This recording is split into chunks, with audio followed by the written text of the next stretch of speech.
tele y no lo encontré. Hasta el día 6 de enero me apareció el Plinio.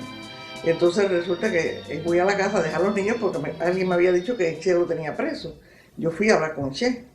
El Che me dijo, sí, está preso en Trinidad porque no quiso entregar unas armas que traía. Entonces yo voy a casa de mi hermana a dejar a los niños y en eso suena el teléfono y era Plinio que llamaba. Acaban de llegar por Cayo Esquivel, allá en Sabana Grande, y estaban desnutridos todos. A los pocos meses del triunfo revolucionario, hombres como Ángel Rodríguez del Sol y José Palomino Colón se sumaban a otros que como Evelio Duque y Osvaldo Ramírez habían participado en el proceso insurreccional a la lucha contra la dictadura. Osvaldo Ramírez se recuerda a su padre y cómo la familia fue acosada por la policía política. Fui a verlo en 2 ocasiones al Escambray. Era muy curioso que yo le digo que tan perfecto que era la seguridad del Estado, el G2 en aquel momento, que teniendo nosotros 8, 7, 12 años, 14 años la mayor, jamás en la vida pudieron saber ni se enteraron de que nosotros íbamos a ver a nuestro padre al Escambray.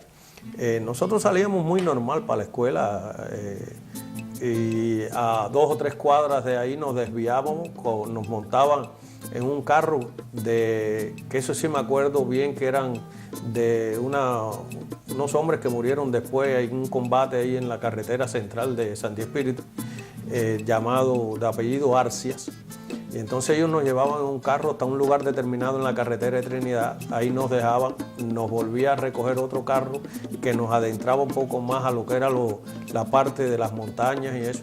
Y ya ese carro sí nos dejaba y teníamos que ir a caballo hasta donde estaba mi papá. Por supuesto, antes de llegar a donde estaba mi papá, teníamos que llegar a 2 o 3 lugares antes, estar ahí, conversar un rato y demás.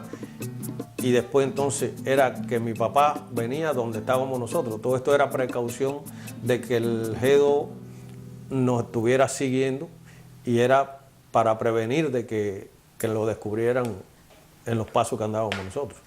Ya en el mes de junio de 1960, él comienza en algunos lugares y con determinadas personas a manifestarse en una forma que daba a entender que ya él no comulgaba con el régimen existente y que ya preveía lo que vendría más tarde. Yo por mi lado y mi Porfirio por el suyo, él vio sus amistades de gente que lucharon contra Batista y yo igual. Yo, por ejemplo, contraté a Benito Campos, que a él me unía una gran amistad, igual que a José Martí. Víctor Hernández, capitán del ejército rebelde y amigo de Porfirio Ramírez, fue uno de los organizadores del alzamiento del 23 de agosto de 1960. Y vi a Nano Pérez, por ejemplo, de San Diego del Valle, vi a Machín, al padre, al hijo que era primer teniente, al alcalde de San Diego, alcalde no, comisionado, Alberto Sánchez, que fue comisionado, también estuvo con nosotros ahí también. Nilo Ledón combatió al régimen anterior, pero pronto se percató del rumbo de la revolución y se sumó de nuevo a una lucha más cruenta y dolorosa como ninguna en nuestra historia republicana. Eso ya en el 60, pero en los meses de junio, julio, en agosto, ya hemos tenido algunas reuniones con el negro, que yo participaba con Nenito y eso, que nos veíamos por ahí, y se está ya fraguando el lanzamiento. Gloria Argudín trabajaba en los archivos de la rectoría de la Universidad de La Habana. Había sido testigo de la traición de la que había sido objeto el líder estudiantil Pedro Luis Boitel en sus aspiraciones para acceder a la presidencia de la Federación Estudiantil Universitaria. Mi padre tenía un número de armas y yo me la fui llevando poco a poco porque él la tenía en un armario. Y yo me la fui, y claro, yo no la podía sacar toda de una sola vez. Estaba en casa de mi padre con mi abuela, que yo me llevaba muy bien con mi abuela. Con mi padre siempre tuvimos discrepancias de opiniones bastante. Entonces me la fui llevando y la fui guardando en un lugar. Y ya cuando tenía todo, las llevamos una persona y yo hasta donde estaba el padre de Irineo en Camagüey. Pero él dijo que no podía recibirlas así, porque, figúrese, era un problema para él, porque él vivía en una casa, él no vivía en ninguna congregación, en ninguna iglesia. Entonces, pero me dijo, te voy a informar para Santa Clara, a casa de Regino y de Silvio Campo.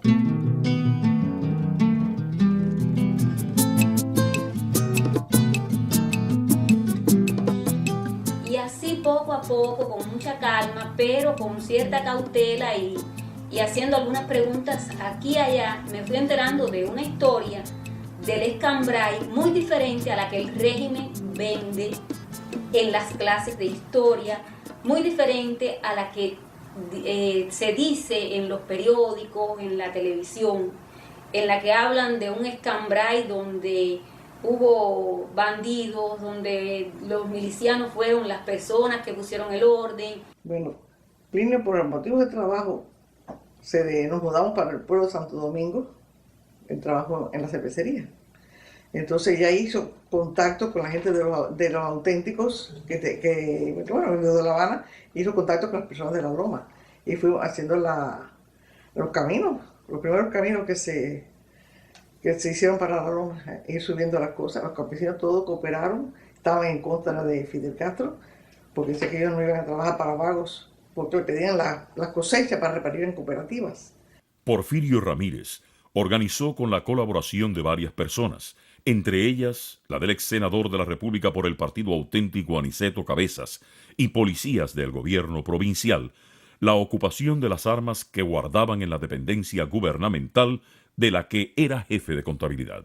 Fue una misión que él nos encomendó y nosotros la cumplimos con el primo de él, Orlando Ruiz, que murió en Cuba ya, Tomás Ruiz, que no es familia de él, pero es criado junto también con Ramírez, y el otro, un servidor, y los dos militares que habían en el gobierno provincial que se fueron con nosotros cuando nosotros llevamos las armas.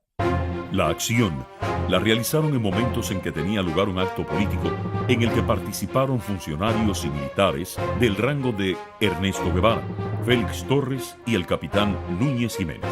Por los avisos que nosotros teníamos de oficiales, de gente que estaba en el gobierno, y que nos iban a coger presos, y tuvimos que adelantar el lanzamiento. Partimos hacia Nicaragua, para el rumbo a Nicaragua, a pasar Mataguá. Nos estaba esperando Remberto Porfirio Ramírez, que ya se había ido. La toma fue como a las 9 o las 10 de la noche, más o menos. Y ya se había ido adelante para esperarnos ahí en la carretera cuando nosotros lleguemos con las armas. Plinio Prieto se había alzado en el escambray hacía unas semanas. Entraba y salía clandestinamente de Cuba y el régimen montó una persecución contra su familia. Querían coger a los niños, habían avisado que querían coger a los niños de rehén. Un amigo de él que estaba con Castro, pero amigo todavía de los nuestros, me dijo, acabo de ir esta orden de coger a los niños de rehén para que Plinio se presente. Entonces me dijo, vete enseguida porque no sé a qué hora va a ser, pero va a ser hoy. Y entonces con la misma serie, como estábamos, salí caminando como si fuera a pasear con los niños por la cuadra, todo se quedó, no recogimos nada. Y la única fotografía que tengo en estos momentos que existe de Plinio era porque la tenía en el monedero que llevaba en la mano.